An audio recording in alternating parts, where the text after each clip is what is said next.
Hello, hello, everybody. Welcome to another episode of Let Fear Bounce. I am so happy that you're deciding to spend just a little part of your day with myself today and my special guest, Tricia Copeland. Now, this is going to be a fun conversation, folks. She is an author, of course. It seems like most of my 90% of my guests are authors, which I love. Now, she is a critically acclaimed author and award-winning author as well of the Kingdom of Embers, to be Fae Queen, Lovelock Ones, and Azreya, Aztec Priestess, and dozens of other titles. You're going to have to check her out on Amazon, folks. There's all kinds of books that you can check out. She is the host also of Finding the Magic Book podcast. Now that sounds fun. Who weaves magical stories about love, courage, and finding your passion. She also believes in finding magic. She thinks that magic infuses every aspect of our lives. I agree. Whether it is the magic of falling in love, discovering a new passion, seeing a beautiful sunset, or reading a book that transports us to another world. Now, she's also an avid runner and a Georgia native. She now lives with her family and her four-legged friends in Colorado. Now, early in her life, having experienced anorexia and recovering from that illness as a young adult, her first series, Being Me, is a fictionalized account of her disease and recovery. All kinds of stuff that we can unpack. By golly, welcome, Tricia. Welcome to Let Fear Bounce. Well, thank you. Thank you for having me, Kim. Okay, all of these books that you're writing, and we were talking off mic because I was so excited. I'm like, oh my goodness, because I just started writing my own little fantasy book, fiction, my first foray into that realm, and you've been in this realm for quite some time. What made you want to get into that genre of fiction? Right. Well, as you said, my first series was the Being Me series based on my experience with anorexia. And after that, I just caught the writing bug. Like I loved, it's a 4 book series, so it took a couple of years to write. Actually, it took a lot of years to write. But anyway, like 10 years after I started, I finally started publishing the books. And so after I finished that series, I missed writing. Like I just wanted to write. And I looked around and I thought, okay, well, now that I finished what I felt like I needed to write, like what do I want to write? And I love fantasy fiction. I love vampires, I love witches, all different kinds of characters. So that was my jump. That was like I said, well, I'm gonna do what I love and I'm gonna write about witches and vampires and fairies. And I think that's awesome. Well, thank you. So, how do your characters come to you? They usually come from some inspiration or from some thought. How my first character was, or my first paranormal fantasy was about a girl who goes and becomes a counselor at a camp for the blind. And really, her backstory is that her parents just got divorced and it was really messy and embarrassing. She lived in a small town, so everybody knew her business, and she was just looking to get away. So she goes out into the woods to rural Wisconsin to be work as a camp counselor at this camp for the blind, and she just wants to escape. And it was just a little paranormal. So what she realizes that her campers start saying things to her that lets her know that they know things about her that she hasn't told them. And so she has to unravel this mystery of how these campers can hear basically what she's saying. So that was my first paranormal. And obviously it's just like a little bit like just dipping my toe in the Yeah. water. But after that, I came up with this character and it was supposed to be a vampire series. So the Kingdom Journals is about a trinity of witches. But in my head, initially, it was a vampire series.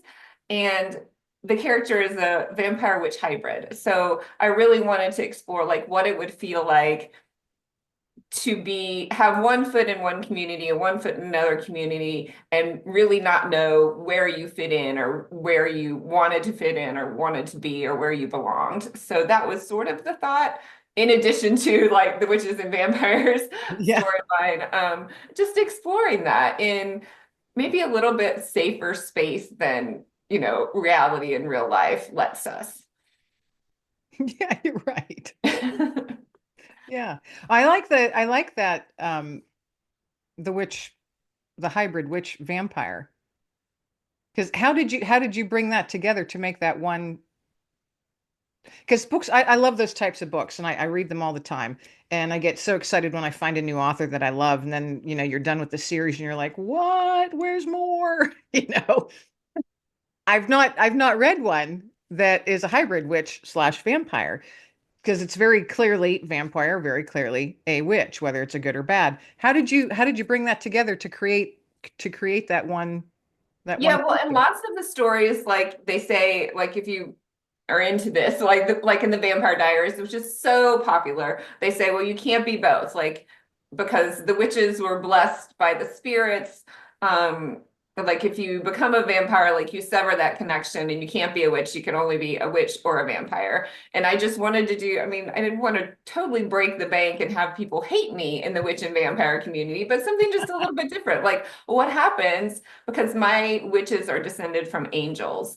So, like, what happened? And of course, the vampires are supposedly damned and have no souls.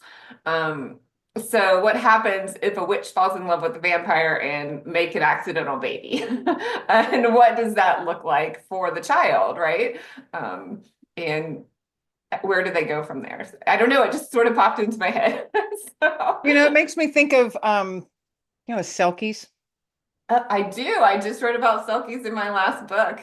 Um, there's a book that I read, and it was a human and a Selkie, and it was a female human, and she wanted that Selkie for herself, so she wouldn't let him go back, wouldn't give him his fur back, Right. and they ended up, and they did fall in love, married, had kids, but the sea called him. He had to go back, so he eventually did go back. She was devastated for the rest of her life. I think took her own life. It was, all kinds of Oh, drama, but the kids were pretty messed up. I was gonna say that went dark really fast. I know. Hello, lady, get it together for your kids. I know. But it Oh, it turned it was a series. It was very interesting. I mean, that's kind of it was like trying to straddle both worlds, but at least in this case, eventually you could not. right. Interesting. Yeah. So well, no, you'll give away spoilers. I was just going to say, so how does yours go? Don't spoil it. I know. There goes my brain. Don't spoil it. But yeah, interesting stuff. I love that. So you've got let's see. You've got some Fae that pop in your books as well, right? I do, yes. So I was challenged to write an anthology that was about fantasy characters with mental health challenges. So, and on the like advertisement for the anthology was a picture of a fairy. And I'd never written fairies, I'd never read about fairies. The only thing I knew about fairies was like Midsummer Night's Dream or something like that. But I was like, hey, I'll write about a fairy. And so my fairy Titania, she comes in in the finale to the Kingdom Journal series, Kingdom of War, to help the witches and the vampires. And then the witches and the vampires come help her because they have a common enemy in the end. So yeah, to be a Fae Queen starts the Realm Chronicles series, which is really a crossover series to the Kingdom Journals. I couldn't let those characters go, so I just bring them along with Yeah. me. And why not? How fun though that you're bringing in a whole nother species, I guess, if you want to call it that. How neat. Because well, they're all magical. I love those type of books because they really do take you outside yourself. And that, yeah, for me, that's the point. Like, just Yeah. explore, entertainment, exploring, like, what if in my head. Yeah. Yes. What if? Exactly. Off mic that other authors I've had on the show that write fiction, they've said that their characters let them know what they want to do, what direction they want to go, or their characters introduce themselves and say, "Hey, I'm a new person. You're putting me in here. I need to be added into this story too." And I could never understand that. I'm like, how does your brain work that way? And now that my brain has switched it into that realm, that's, having these voices in my head, it's been so fun. So, do your characters, I know you said it's a thought or you're out walking or something that comes to you. Do they stick? Oh, I'm assuming they do though. Do they stick with you? And is there more than one, or is there one character that really just won't leave you alone? And you're like, all right, I'll keep you in the story. Well, it depends on what I'm writing at the time. It's usually those characters that are like front and present to me. Yeah, so in the Kingdom journals, like I had a character who was supposed to be an imposter character, and he was like tricking one of the witches, the good witches, and telling her he was a good witch, and he was really working for the bad witches. And but I liked him so much, like he was so nice when he was pretending that I couldn't make him evil. Like I was like, so I totally rewrote his whole story, and he became like an ally friend, and then he even got his own book because I couldn't make him completely evil. Like, so yeah, they happen. That they just happen. And that's it. That's interesting, though, how, and how a book can completely change Yeah, definitely. in the midst of it. Yeah. It's interesting how the brain works and the imagination and how it all weaves together. Yeah, and I don't know if it was maybe the age of the character. Like I couldn't make it was so it's a teenager, so I couldn't really make a teenager evil. Like most of the antagonists in my book are like older. So maybe that's my, I don't know, maybe that's my thing. Like as Now a young person, your books are more geared towards young adult. most of them are, yes. I love young adult books. I do too. I read a lot of them. I read a lot of them, especially in that, fantasy genre. It's just fun. They're nice little escape books. For me, they're nice escape books to just, jump into another world for an hour or two. Unplug, unwind. Exactly. Yes. Because, well, I don't watch TV simply because it's just so much, well, crap. It's just so much crap on television. So I don't watch TV. I don't listen to the news because everything is just so negative all the time. Everything on social media seems like it's all negative, negative. I'm like, I'm gonna find another book to read. Yes. It's a And hope and joy killer there. Yeah. But yeah, books are the opposite. Books are the opposite. yes, yes. And I've never understood folks that say, I've just never been into reading. And I'm like, what? I can't, it's so hard for me to wrap my brain around. And I know quite a few folks, they're like, nah, I don't read. I might read an article in a magazine every once in a while, but I don't enjoy reading. I'm thinking, I've been an avid reader since I was able to read. I read so many books. I probably average 2 to 3 books a week. I Wow, read, that's a lot. I Yeah. read a lot. Yeah, I read a lot. And it's typically, in the evening. That's my, relax my brain type thing. So I typically read a lot in the evening. But um, have you always been a reader, or what spurred you? I know you said you'd written stuff down for years before you finally published, but what spurred you? What made you think, I think I want to start writing? I love reading from when I was young, but I never really liked writing until like my graduate degree. Like my graduate professor taught me how to technical write, basically. So I like that. I like technical writing. I was in science. That's my background. So I never took like a creative writing course or anything like that in school or college. My professor taught me technical writing, and I learned that that's the first time I ever enjoyed writing. So, and that kind of carried through to my job, and I did a lot of technical writing. I still do technical writing for my job. But then when I was home with my kids, I wasn't working, and I had 3 little kids, and basically they sucked all my time. I mean, in a good way, Yeah. in a good way. I love doing it, and that's why I did it. But then in the evenings, I was just bored. Like I would turn on Netflix, and I was like, I'm just gonna watch TV for an hour before I go to sleep. Like that was boring to me. So I started getting this idea that I'd write my story of my experience with anorexia and my recovery. So I just started doing it in the evening, like an hour a night. And it was just like a movie playing in my head because I did fictionalize it. I didn't make it like me. I made it a different person with a different name with some different little circumstances, but the story is basically the same. So it was like a movie playing in my head. I just typed it all out. And that was a lot of fun because I could put that character in situations maybe that I wasn't in, funner situation, funner, that's not a word, fun Well, it situations that can I be was for right now. in. And I kind of lived vicariously through those characters for like 7 years of my life until my friends were like, hey, I want to read this. And so I gave it to them, and they were like, this is good. I want to know more. What happens next? And I had another friend who was self-published and an editor. So she helped me edit the first manuscript was just 200,000 words. And she's like, oh no, no, this is 2 books. And you have, So, yeah, I had kind of tons, long. yeah, it had tons of dialogue. Like it was written more like a screenplay or a movie. I mean, it wasn't the format of a screenplay or a movie play, but it was too much dialogue, not enough like prose. And so I really have learned to write. And I've taken courses and character plots, all those type of courses.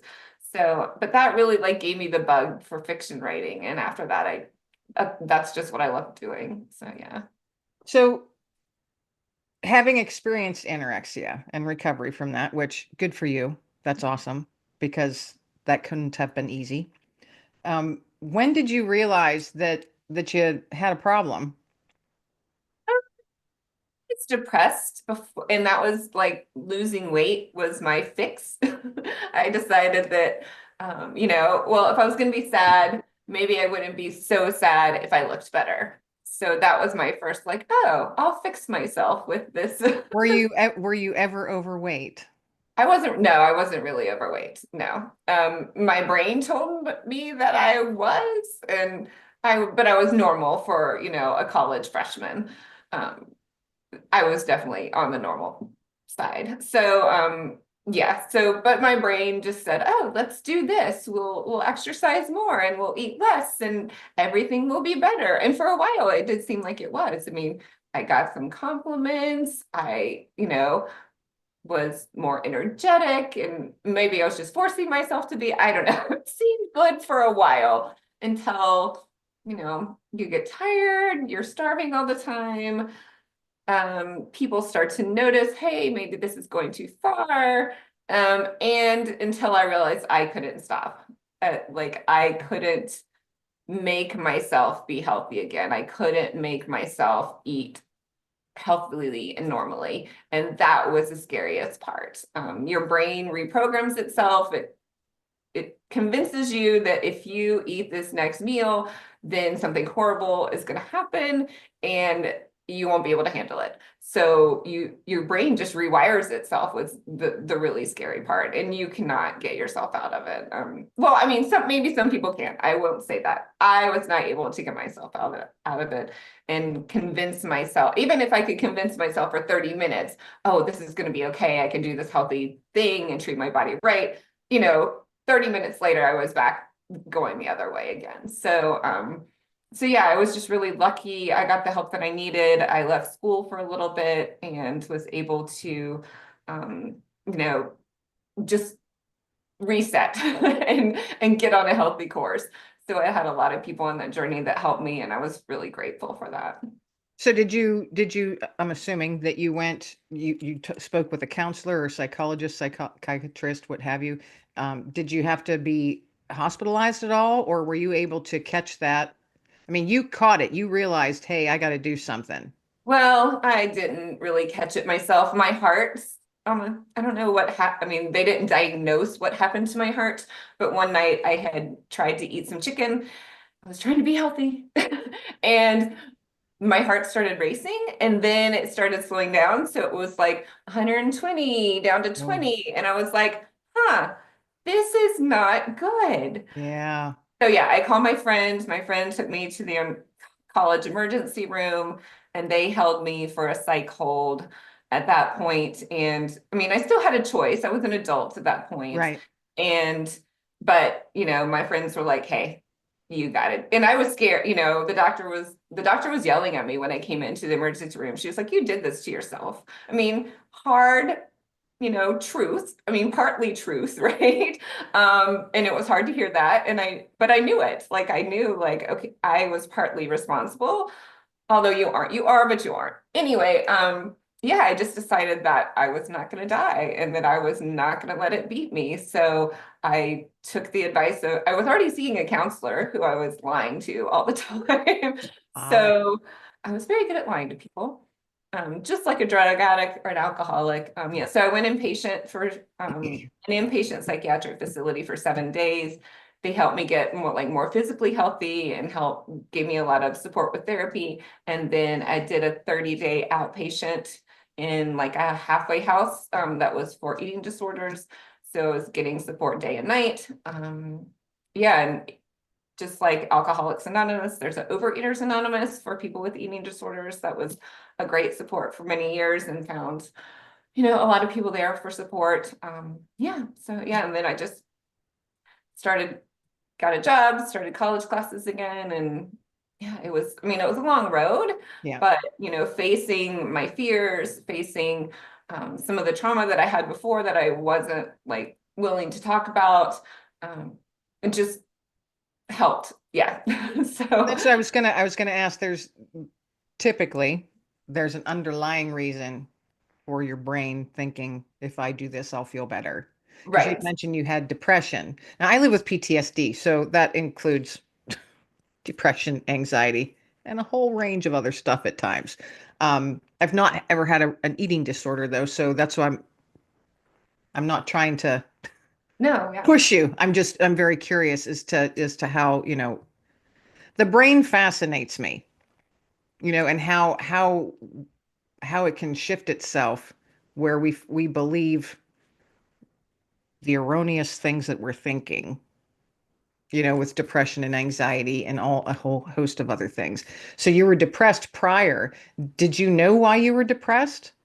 I really didn't. I mean, I had some challenge. I mean, part of it, I had some challenges. Like I was in a really hard technical school, and even though I had done well in high school, I grew up in a very rural area and I wasn't really prepared to be there. So it was really challenging and I was working hard, but I still wasn't like living up to the grades that I made in high school. So my parents were always like, why aren't you doing well? You're probably just partying. And that wasn't the case at all. So I mean, those were frustrating things for me. So that was one level, but there was some traumas that I hadn't really addressed. And even 20 years later, I finally realized like what was the trigger? What was the Mhm. initial trigger for me becoming even more depressed and even more like, and in my family where when I grew up, like we didn't talk about those things. You didn't talk about, you just didn't. I So I I I didn't, hear you. yeah, I didn't have any resources or any tools to get myself out of that or to talk to people about that or even realize what was going on with myself. And it, like I said, it was like 20 years later when I realized like the instigating factor Mhm. for like the snowball effect of what got me there. So it, at the time, I was able to talk about those traumas, but to really see it as like something that like flipped my switch. Right. It was an aha for me. Yeah. It's amazing how things from our past, or what, our growing up years, which are incredibly formative years, the things that can happen that we shove in that little back closet or box, or however it is you want to call it, and then it doesn't see the light of day until other stuff is happening in your life, Yeah. and then it pops open and then you've got this is peeking out and this is peeking out and you're like, what's going on? you know Yeah, my 19-year-old college brain couldn't deal with any of that. I hear you, because that's when my trauma happened to me, was when I was 19. And you're an adult but not yet, don't have a whole lot of life experience, Yeah. to back anything up. And so your brain just goes, what? Shove this here, shove this there, keep that door closed. But it always comes out no matter what. It will. And I'm so glad. I'm so glad that yours did, because here you are today and you're still here and your heart's still beating the way it should. Yes. Very Thank important. goodness. And you've got three kiddos, and awesome. So your life took a major turn, for the positive, for the better, which is amazing. And thank goodness for your friends. Definitely. Yes. Those ones that caught on to you in your earlier years. Thank goodness for them. Um, we should all be so blessed, if people are struggling. If you got that one friend, or in your circle or in your tribe, whatever it is you want to call it, and they don't hesitate to tell you, hey, hey, you're being dumb. Yeah. The ones that can be in your face and honest, and you're going to love them anyway. We all need that in our life. Yeah, it's funny. Like I used to shy away from people like that, and now like my two best friends are exactly like that. I'm one of those people. I would be that friend. in your face. Like, quit being stupid. But Nice. when it comes to my own self, people are like, Kim, you're so good at doing this, but why don't you say the same stuff to your own self? I'm like, be quiet, leave me alone. It's interesting, isn't it? Life is such a journey. So, what is it that you have coming up, or do you have something coming up? A new series, new book, what have you? At what's coming up on your podcast? Right. Yes. So I just talked on my podcast. Oh my gosh, I was so excited. I just talked to JD Barker. I don't know if you know who he is, but he writes thrillers and horror stuff. So a little bit off genre, but he knows Dean Koontz, he knows Stephen King, he knows James Patterson, and I was just I've totally read all of them. I know. I was totally fangirling. So that's coming up on my podcast in February. I'm super excited for that release. Um, but in my own world, that was in my world. But anyway, so yeah, so the Realm Chronicles series that starts with To Be a Fae Queen, I am wrapping that up this July. I already have the book, already have the cover. Haven't shown anyone the cover yet, but the finale is so the last book of the series, the finale is coming out in July. So that will close that kind of two the Kingdom Journals Realm Chronicles crossover series that will put a bow on all those characters. And so they will be there as of July. And then my next thing, I just started a screenwriting course. So I'm adapting my books, the Kingdom Journals and the Realm Chronicles series to screenplays. So hopefully then maybe movies or series. Yeah. We'll So, see okay, what writing a screenplay, then how do you get it to someone who could make it into something? that's my next thing I need to learn. Yeah. But I'm in a screenwriting class with all these people that are already screenwriters. And Oh, they've, so yeah, you just yeah, make so those like, connections. yeah, the lady who wrote for Jane for the Virgin is in my class. And I'm like, what am I doing here? Like, Do I belong? I'm like, because I was supposed to be in a beginner class and then the beginner class got canceled. I guess maybe they didn't have enough people. And so then there was an intermediate class and I was like, well, can I do that? And so I talked to the instructor and he was like, oh yeah, you shouldn't have been in the beginner class even so, because even though you haven't done a screenplay before, like I knew how to write characters and plot and all those things. So they were like, you're in the right place. And I'm like, okay. Yeah. You're like, okay, here I am. Yeah, so that's my next jump. We'll see How what. exciting. How exciting. So what's share with folks where they can find you and all your good stuff and the name of your podcast again and where they can find that and how often your episodes come out, how they can tune in, all that good stuff. Yep. So my podcast is Finding the Magic Book Podcast, and it's on all the major platforms, Apple, Spotify. I also have a YouTube. It's on my Tricia Copeland author YouTube channel is where all those podcast videos go. So you can watch them there. And my website is triciacopeland.com, TriciaCopeland.com. And I have two free short stories. If you go to my website, right at the top, you'll see I have a fantasy and a romance because I do write clean new adult romance as well under Tricia Copeland and Maria Jane. So my most recent romances came out under Maria Jane. And yeah, that's where you can find me. Awesome. You write a lot. Yeah, there's lots of crazy characters in my head. And I think that's awesome. So I ask all of my folks that come on to the show as we wrap up and close out the show to please toss out a nugget of hope. So what would your nugget of hope for the listeners be today? So my nugget of hope, I buy stationery cards from a lady. She lives near me, but it's Love Danny Studio, and she makes cards as well as coloring books, calendars, all those fun things. But she also sends like little cards like this when you order things. So it says, when you need something to believe in, start with yourself. That's my little nugget of hope for today. That is perfect. When you need something to believe in, start with yourself. Put that in a sticky note, folks, and put it on your wall above your computer or wherever it is you're going to see it every day, because that's a good one. I What an love that. awesome nugget of hope to close out the show. I Thank love you. that. Thank It's you. compliments of Love Danny. Love Danny. All right. Well, we're going to have to link her stuff in here too, then in the show notes in the description. How awesome. Well, Tricia, thank you so much for being my guest today on Let Fear Bounce. This has been so fun to talk to you and pick your brain a little bit. Oh, thank you, Kim. Yeah, I really enjoyed it. And when you write your fantasy book, you have to come on my podcast. Okay. That I get a little nervous because I'm like, I'm in a realm I'm not been in, but the characters have been in my head for about 6 years. So I'm looking forward to the journey to see how the journey plays out. And yeah, I'll reach out and say, hey, my book's done. Hey, please do. I'm a novice, but here I am. Thank you once again for being my guest. This has been a true pleasure. You're welcome. Me too. And everybody out there listening, I hope you enjoyed this episode as much as I did. Tune in each Wednesday, folks, on Spotify, wherever it is that you can hear podcasts, as well as on YouTube. Make sure when you're there, you subscribe. When you're on Spotify and all that, please rate the show because that helps it get out to more folks to get these inspirational messages out. And that's what we're here and that's what it's all about. So this is Kim Langling, your host of Let Fear Bounce. Everybody be well, stay well, and above all, be blessed. Thank you so much for tuning into today's episode of Let Fear Bounce. Your time is precious, and I am so grateful that you chose to spend just a small part of it with myself and my guest today. If you've enjoyed today's conversation, be sure to like and subscribe so you don't miss our weekly nuggets of hope and inspiration. And remember, folks, let fear bounce because you've got this. So until next time, folks, keep your light shining bright.